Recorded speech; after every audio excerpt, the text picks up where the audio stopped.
Okay, students, I got to show you something so past cool.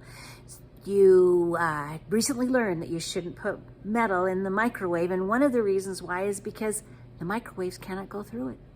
It cannot go through it, therefore the food cannot cook if you have the food sitting in something metal. Let me show you something. This is pretty cool. I have right here 2 little glass cups, and each one of them has an ice cube in it. They were together in my freezer just minutes ago.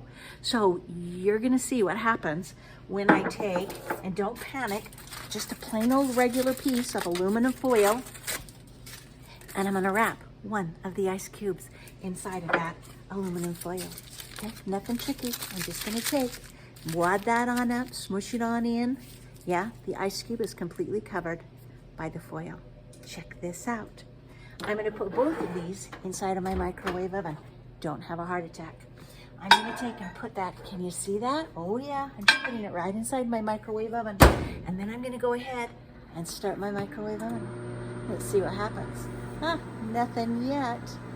I wonder what's gonna happen. I know, nothing yet.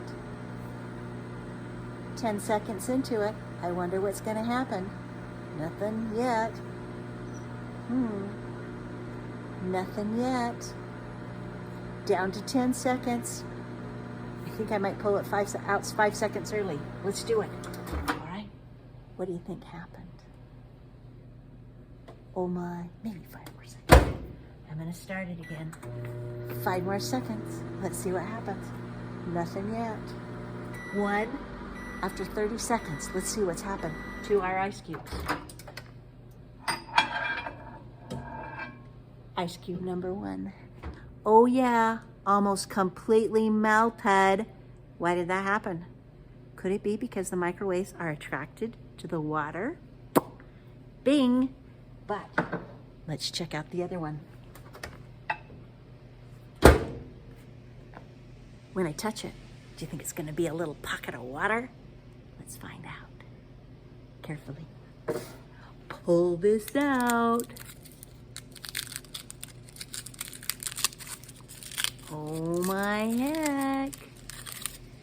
Check it out. An ice cube. And it hasn't even started melting. How can that be? Did you say because the foil stopped the microwaves from getting to the ice cube? And if you did, you are correct. Well done.